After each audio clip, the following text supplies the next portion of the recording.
Olá a todos, eu sou Anilton Sebraga e aqui estou eu novamente no nosso canal de arqueologia para voltar ao passado, fazer viagens no tempo e encontrar coisas interessantes antigas sobre eletrônica e tecnologia. No vídeo passado desta série eu fiz uma viagem e encontrei lá no passado, nas décadas de 50, um receptor valvulado tipo rabo quente. E o pessoal, muito curioso, começou a me indagar para me explicar como é que ele funciona, porque eu simplesmente dei em linhas gerais o motivo pelo qual ele se chamava rabo quente. E agora eu vou além, eu vou analisar o circuito completo desse rádio. Então vocês têm aí na tela o circuito de um receptor valvulado ABC de 5 válvulas, né, que era muito popular na década de 50 e próximos aí, né, que tinha a faixa de ondas médias e curtas. Era um receptor AC/DC. Por quê? Ele funcionava tanto na rede de corrente contínua, que existia naquela época em alguns lugares, como na rede de corrente alternada. Então ele podia funcionar nos dois casos e era muito interessante e sensível, porque ele permitia na faixa de ondas curtas captar estações muito distantes. E na faixa de ondas médias, mesmo se você morasse num local distante dos grandes centros, você podia usar uma anteninha e pegar as estações de ondas médias. Vamos então analisar esse receptor. Nós começamos pela válvula de entrada da etapa misturadora conversora. Era uma válvula 12B6, uma válvula pentagrade. Então, se vocês analisarem aí o circuito, que eu mostro agora no setor dele apenas, nós vemos que ele tem dois conjuntos de bobina. Uma que é o conjunto de bobina de ondas médias e curtas na entrada. São as bobinas de sintonia ligadas à anteninha. Elas são selecionadas por uma chave, que vai dizer se você vai receber ondas médias ou vai receber ondas curtas, né? Então, essa chavinha selecionava o conjunto e, através do capacitor variável de 2 seções, você sintonizava a estação que queria e o sinal dela entrava na válvula. Do outro lado da válvula, do lado direito, você tem outro conjunto de bobinas. É uma bobina com tomada para a faixa de ondas médias e 2 bobininhas formando um pequeno transformador oscilador para a faixa de ondas curtas. Essa é a etapa osciladora do circuito. Essa válvula, ela oscilava na frequência determinada por este circuito, também determinada pelo capacitor variável duplo. Então havia uma característica interessante.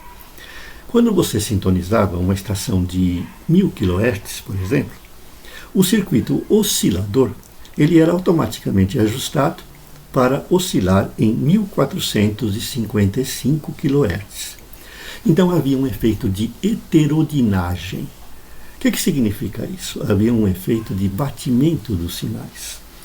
Aparecia lá no anodo da válvula um sinal que era a soma, 2.455 kHz, no caso, né? E havia 1.455 kHz e um sinal diferente de 455 kHz.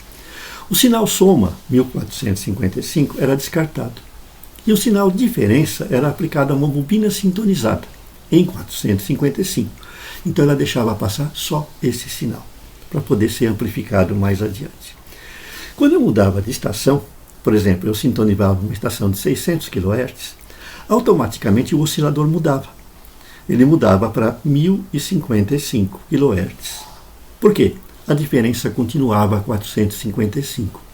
Então, para qualquer estação que eu sintonizasse, a diferença entre a frequência dela e a do oscilador era fixa, 455. Assim, o transformador de FI, ou aquela etapa de FI, aquela entrada de FI onde o sinal era aplicado, podia ser fixo. Isso era bom, porque eu não precisava ajustar todos os circuitos do rádio conforme a estação. Eu só ajustava esse, o resto era fixo. Então aparecia lá um sinal que tinha a frequência de 455, a frequência intermediária, que continha ainda a modulação original. Quer dizer, ele era o sinal modulado que eu queria ouvir. Então isso era interessante, porque com esse transformador sintonizado, eu obtinha 2 características importantes do rádio. Uma era a seletividade e a outra era a sensibilidade e a facilidade de ajuste conjunto com consequência de tudo isso.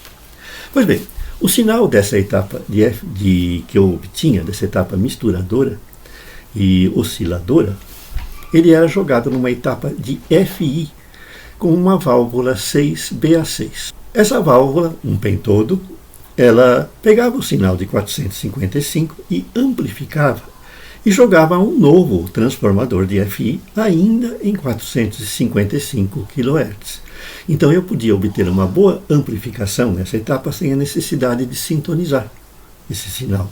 Então isso é que dava a característica, né, do que a gente chama de receptores superheteródinos ou superheterodinos, como alguns falam, né, que é a de você sempre trabalhar na amplificação com uma frequência fixa e mudar essa frequência simultaneamente no oscilador e na parte de sintonia, conforme a estação sintonizada, lá na etapa de entrada. Quando descobriram essa técnica, lá pelos anos 40, todos os receptores passaram a usar essa tecnologia de fazer o batimento, de fazer a heterodinagem do sinal, porque ela garantia sensibilidade e seletividade aos receptores, que se tornaram muito melhores. Pois bem, na saída dessa etapa, nós temos ainda um sinal de RF de 455 kHz que tem a modulação da estação original. Nesse ponto, então, vai ocorrer uma transição. Nós vamos jogar esse sinal na etapa detetora e pré-amplificadora, que nesse rádio nosso utilizava uma válvula 12AV6. Essa válvula tinha 2 eletrodos adicionais, pouco assim conhecidos de muitos, que são os dinodos. Isso permitia que a válvula funcionasse ao mesmo tempo como um diodo e um triodo amplificador. Então a gente jogava o sinal da FI de 455 kHz no dinodo. O que acontecia? Ele era detetado e jogado na etapa amplificadora, que era o triodo. E aí, nesse ponto, nós encontramos a transição. É aí que nós deixamos de ter sinais de RF de 455 kHz para ter somente áudio. Então aí nós encontramos o potenciômetro de controle de volume. A partir daí tem áudio no rádio. Veja uma característica interessante desses rádios. Em alguns modelos eles aproveitavam essa etapa e colocavam uma entradinha em que você podia ligar um toca-discos com uma chavinha. Então você podia usar o seu radinho tanto como rádio como um amplificador para toca-discos. O sinal dessa etapa ele era tirado do anodo da válvula e jogado na etapa seguinte, que era a saída de potência, a saída de áudio, que era usada uma válvula 50C5.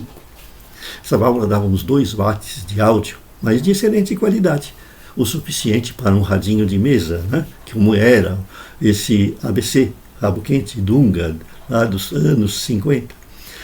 Vejam então, nessa etapa que eu estou mostrando aí, que o sinal jogado na grade, ele é amplificado.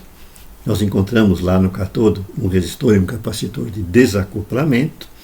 E na saída, nós temos uma característica. O alto-falante é um dispositivo de baixa impedância. E a válvula fornecia um sinal de alta impedância. Então era preciso usar um transformador de saída.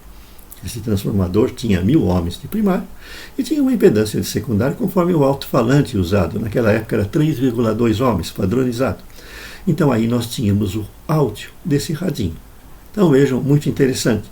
Nós passamos por sucessivas conversões e amplificações de sinal e o radinho tinha excelente qualidade de som, boa amplificação, sensibilidade para pegar as fontes de ondas médias e curtas, né? E era um receptor de um custo bastante acessível, vendeu muito na época. E nós temos finalmente a etapa de retificação, que é onde se obtinha a alta tensão para alimentar as válvulas, porque as válvulas precisavam de pelo menos 90 volts. Então, nessa etapa, a gente obtinha de 90 a 150 volts, que era resultado da retificação da rede de energia.